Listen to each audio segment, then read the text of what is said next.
Hi everybody, welcome to the Breakup Corner. I'm Dave Barker, I'm a breakup coach here to help you get through this breakup and get back with your ex as quickly as possible. Watch these videos and follow these tips and you will find success with your ex.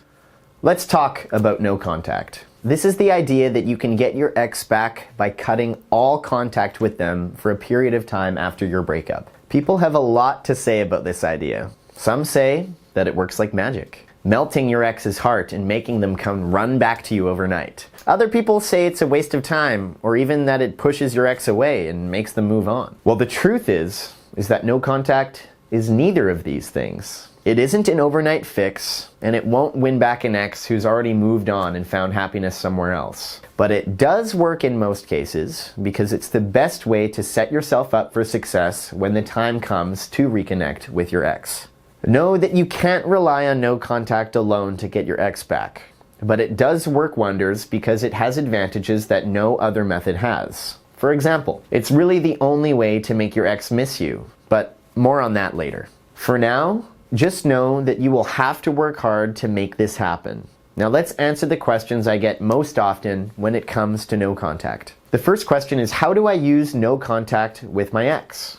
I'll keep it simple here because the rest of the video will really elaborate on this further, but basically it involves shutting down all communication with your ex for about 30 days. This means no drunk texts, no calls, and no accidentally bumping into your ex somewhere. No contact means no contact. During this time, you will need to work on yourself, grieve your breakup, and essentially show yourself that you can live without your ex.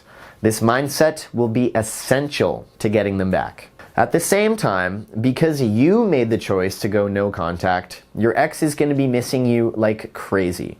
They might reach out to you or just suffer in silence, but know that they're thinking about you more than ever because you've removed yourself from the situation. So essentially, the correct way to employ no contact, at least if you want it to work like it's supposed to and actually help you, is to actually not contact your ex at all. Crazy, right? If you only do a half-assed version of no contact, if you give in and reach out to your ex and allow them to draw you into a conversation, then it's not gonna work. You may as well just not even bother. Yes, there are a few situations where you can and maybe even should break no contact, which I'll cover shortly.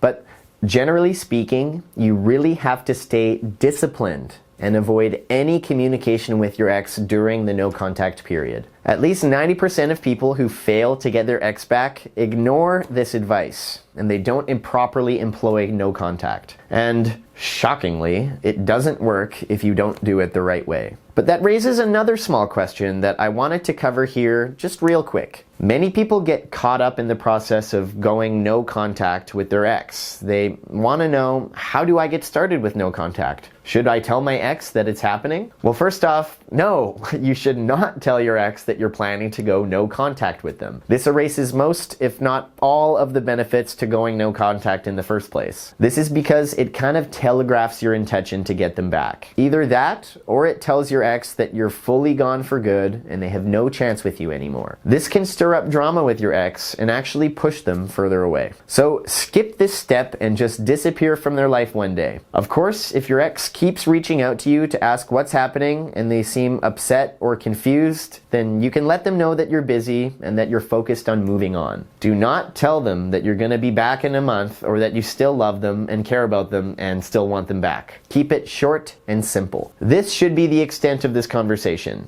You're merely setting the table for this time apart and letting them know that you're neither dead nor upset or angry at them. You're just giving them space that they asked for when they decided to break up, essentially.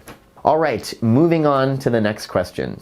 Does no contact always work? No, of course not. There's no strategy that will work in 100% of cases. But for almost all of you watching this video, your best chance at winning your ex back will involve using no contact. And even if you're facing a unique or even unusual situation, you likely still need to employ a slightly different version of no contact. As I said, it's about setting yourself up for success, because one of the deciding factors that will make your ex come back is whether or not they miss you. And you simply can't miss someone by continuing to be in their life. You can't miss someone who is still hanging around. I know, It's a paradox. The only way to make someone miss you is to show them that you're moving on, and the best way to do that is with no contact. Now, let's address the next question. When is it a bad idea to use no contact? So there actually are a couple of potentially legitimate situations where no contact might not be the right strategy, or where maybe a modified version of no contact would be more appropriate. So the first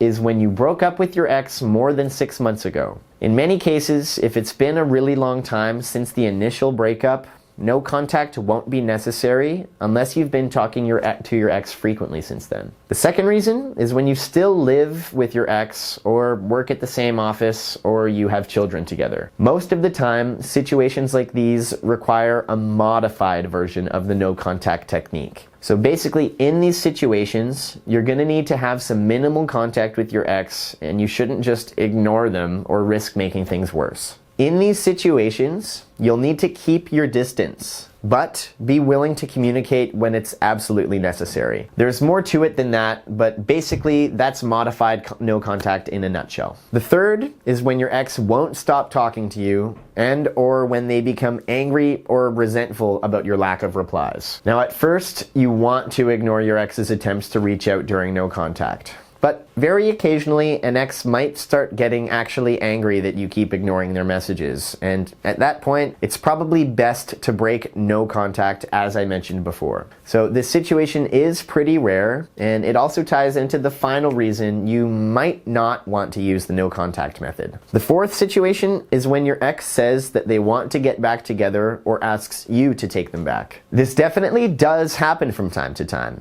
That's actually how effective no contact can be, but it has to be a very clear sign from your ex that they're 100% ready to get back together. If they simply ask to meet up and talk about things, or if they send mixed signals and say things like, "I miss you," but don't clearly state they're ready to take you back, then you should still use no contact. However, if they're bluntly stating they want to get back together, then you've succeeded and you can stop ignoring them and get back together. Now, be sure you don't seem too keen though. Now, regardless of what your ex is saying, you don't want to blow it by being overly clingy, needy, or excited at the prospect of getting back together. Okay?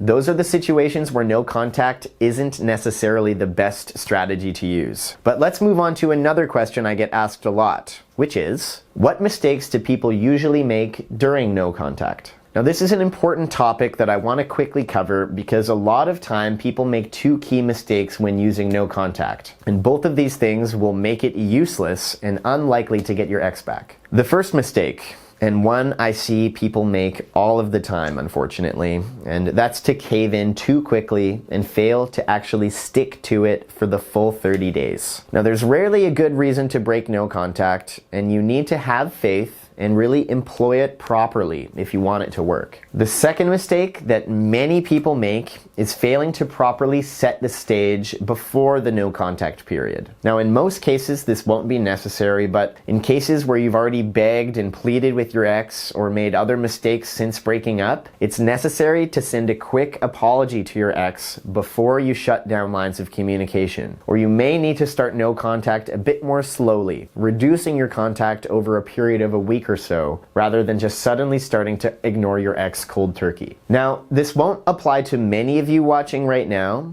but if you had made a lot of mistakes since breaking up, if you've cheated on your ex or done something to wrong them, then it's probably necessary to apologize first before you jump into no contact. All right, lastly, how can you tell if no contact is working? Now, this is another common question I'm asked here on a daily basis, and here are a few of the most obvious signs that no contact is working as intended.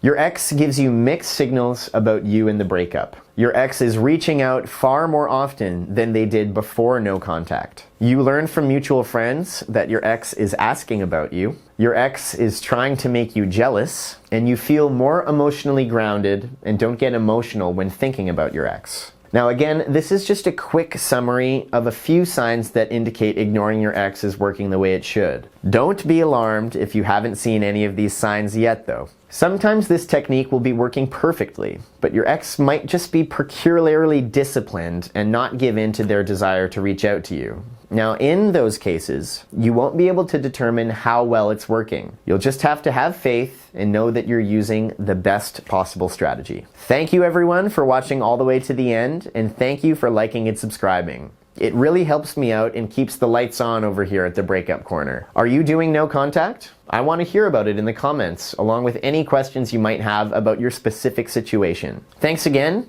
and I'll see you in my next video.